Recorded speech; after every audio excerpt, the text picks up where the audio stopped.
Terima kasih atas penyelenggaraan acara ini dan kesempatannya untuk berbagi. Sainsnya sudah jelas. Sekjen PBB juga sudah mengingatkan bahwa laporan IPCC yang terbaru sudah seharusnya menjadi lonceng kematian bagi energi kotor.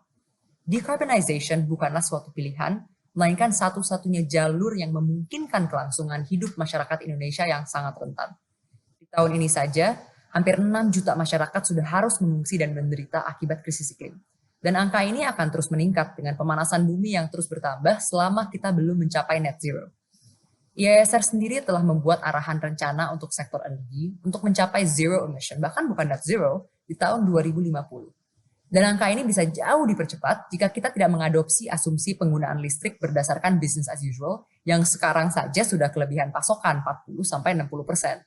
Belum lagi kalau menghentikan pembangunan PLTU batubara yang baru, yang spiritnya memang melanggar perjanjian Paris karena dibangun meski tanpa kebutuhan demi keuntungan segelintir.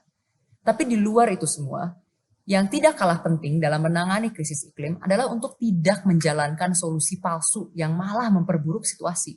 Yang pertama, biodiesel kelapa sawit. Di saat dimana kita membutuhkan lebih banyak stok hutan, rencana yang akan mengakibatkan kehancuran hutan dan lahan secara luas jelas bukanlah suatu solusi. Lebih lagi jika lahan yang digunakan adalah produk perampasan lahan masyarakat setempat yang dikriminalisasi. Yang kedua, upaya pemaksaan untuk menghijaukan batu bara. Dari co-firing technology yang menyulap PLTU menjadi hijau dengan mencampurkan serbuk kayu, sampai pembangunan pembangkit supercritical yang emisinya hanya sedikit lebih baik dibandingkan yang lama. Lalu gasifikasi batu bara yang proses pembuatannya sangat tinggi emisi dan sudah dikaji akan merugikan negara, tapi malah didukung dengan subsidi.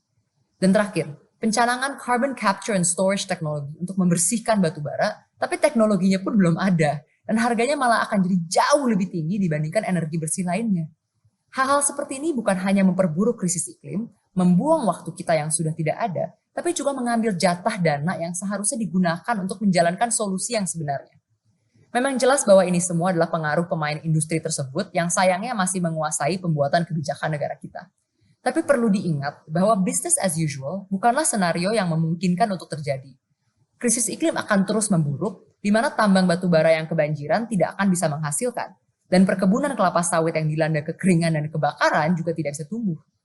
Jadi pesan saya adalah agar pemangku kebijakan bisa lebih bijak dalam mengambil keputusan.